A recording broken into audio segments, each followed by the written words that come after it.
বিশ্বনবী আবির্ভাবের পূর্বের পৃথিবীর অবস্থা। পার্ট 2। যা হোক, খ্রিস্টানগণ নিজদিগকে হযরত ঈসা আলাইহিসসালামের প্রকৃত অনুসারী বলে দাবি করলেও তারা হযরত ঈসা আলাইহিসসালামের ওপর অবতীর্ণ কিতাব ইনজিলকে কারসাজি দ্বারা বিকৃত করত। সেই সকল কিতাবের বিধিবিধান মেনেই চলতেছে। মূলত আসল ইনজিলের সাথে উহাদের ইনজিল গ্রন্থের কোনো সামঞ্জস্য নেই। এই ইনজিলই এখন বাইবেল নামে পরিচিত। উল্লেখ করা প্রয়োজন যে আরবের খ্রিস্টানগণ ইহুদিদের অপেক্ষা কিছুটা শিক্ষিত এবং সচরিত্র ছিল। পক্ষান্তরে ইহুদিরা ছিল অর্থ সম্পদে সচ্ছল জাতি। ইহুদি ধর্মের মতো আরবে খ্রিস্টান ধর্ম প্রচলিত ছিল। নাজরান ছিল প্রধান খ্রিস্টান উপনিবেশ। খ্রিস্টান ধর্মাবলম্বীদের ভুল দেওয়া রয়েছে, ধর্মাবলম্বীদের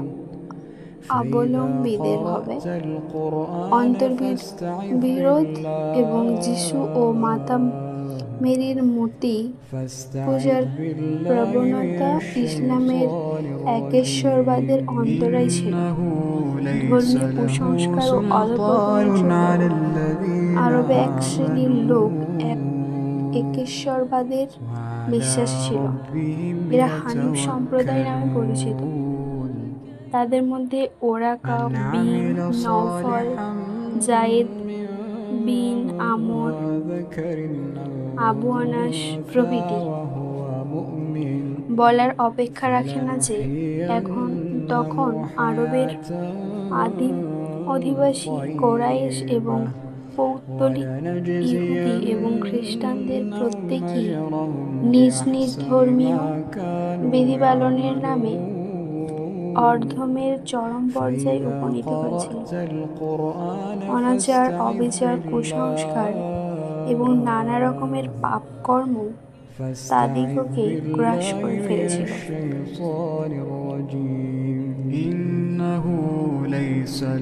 মানবতা, নীতিবোধ, ন্যায়নীতি বলতে তাদের মধ্যে কোনো কিছুই ছিল না। এরা স্রষ্টার আরাধনার পরিবর্তে সৃষ্টির উপাসনায় লিপ্ত হয়েছিল। এমনকি তারা হযরত ইব্রাহিম আলাইহিসসালামের প্রস্তর মূর্তি তৈরি করে তাওহীদের মূল কেন্দ্রখানায় কাবায় প্রতিষ্ঠিত করেছিল। উহাকে তারা সৃষ্টিকর্তার ন্যায় পূজা করত।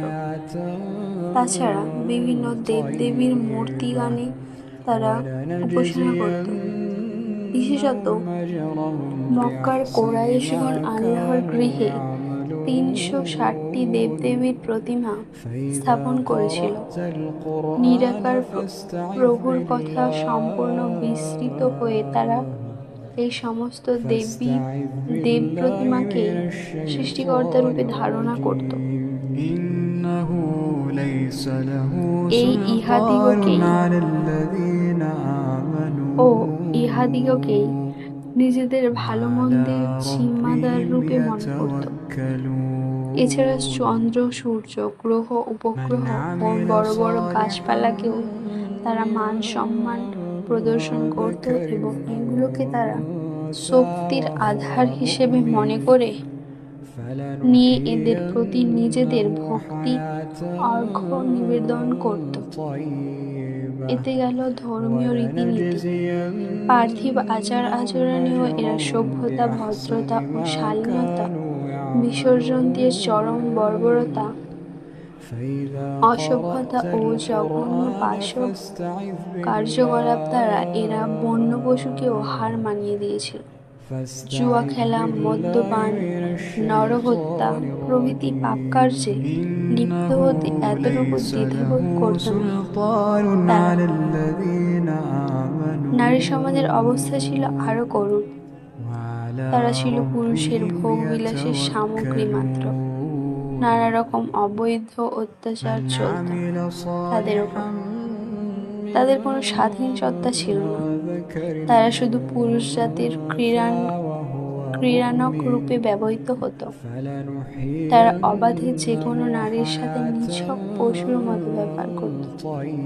শুধু আমোদ প্রমোদ ও ভোগের উপকরণ ব্যতীত অবলা রমণীগণকে তারা আর কিছু মনে করত না। কেউ কেউ জুয়া খেলায় নিজের স্ত্রীকে বাজি রাখত, আর বাজিতে হেরে গেলে সেই স্ত্রীকে স্বেচ্ছায় ও বিনা প্রতিবাদে অপর লোকের হস্তে তুলে দিত। কেউ কেউ বা কোনো রমণীকে আজ বিবাহ করে 15 দিন কিংবা 2-4 দিন পরেই তাকে বর্জন করত বা মেরে ফেলত। এসব কাজ তারা করত কেবল নিজেদের খেয়াল খুশির প্রেরণায়। এতে কোনরূপ প্রতিবাদ করার বা বাধা দিবার কেউ ছিল না। নারী জাতির প্রতি তাদের ঘৃণা ও তাচ্ছিল্য এমন পর্যায়ে পৌঁছে গিয়েছিল যে কোনো পরিবারের কন্যা সন্তান জন্মগ্রহণ করেছে ইহা লোকজন জানতে পারলে ওই পরিবারের লোকজন বা কন্যার জনক জননী কেমন করে তাদের কাছে মুখ দেখাবে, এই ভয়ে তারা কন্যা ভূমিষ্ঠের কথা প্রকাশ হওয়ার পূর্বেই তাকে গোপন পৃথিবী হতে সরিয়ে দিত। এই নিষ্ঠুর আচরণে সদ্যজাত শিশুর কান্নাই হতো। প্রকৃতি জগৎ কেঁদে উঠত এবং আকাশের ফেরেশতাগণও কেঁদে উঠত। কিন্তু নির্মম পাষাণ হৃদয় কন্যার পিতৃহৃদয় তাতে এতটুকু মাত্র বিচলিত হতো না। হযরত মুহাম্মদ সাল্লাল্লাহু আলাইহি সাল্লামের জন্মের প্রাকালে পৃথিবীর অবস্থা মোটেই সুখকর ছিল না। অজ্ঞানতার অন্ধকারে মনুষ্য জগৎ ছিল নিমজ্জিত। তখনকার আফ্রিকার ছবি বলতে প্রায় বর্বরতার ছবি মানুষের চোখে ভেসে ওঠে। ইউরোপও তখন হযরত ঈসা আলাইহিসসালামের নামে ঈশ্বরের পুত্র বলে কলঙ্ক লেপন করেছিল। শত্রুকে ভালোবাসা দূরের কথা, ভাইকে বধ করাতে তারা দ্বিধা করত না। তাদের মধ্যে দলাদলি, হিংসা, বিদ্বেষ এতদূর গিয়ে পৌঁছেছিল যা পশুত্বকেও হার মানাত। গ্রীসের গৌরব, রোমের মাহাত্ম্য সবই তখন বিলীন। লন্ডন থেকে কনস্টান্টিনোপল, স্পেন থেকে রাশিয়া পর্যন্ত এই বিস্তৃত অঞ্চল অন্ধকারে নিমজ্জিত ছিল। হযরত মূসা আলাইহিসসালামের আদেশ এবং হযরত ঈসা আলাইহিসসালামের নসিহত সবই ছিল বিলীন। পারস্য, চীন, ভারত সকল দেশের অবস্থাও ছিল তথাচ। কেউ বা সত্য হতে বহু দূরে, কেউ বা সত্য বিস্মৃত, কেউ বা জেনে শুনে সত্যের অপলাপ করে। এ অবস্থায় মনুষ্যকুলকে রক্ষা করবে কে? সকলেই যখন নিরাশ, সকলেই যখন হতাশ, ঠিক তখনই জরাজীর্ণ মানবতার উদ্ধারকল্পে আবির্ভূত হন মানবতার মুক্তির দূত হযরত মুহাম্মদ সাল্লাল্লাহু আলাইহি ওয়াসাল্লাম।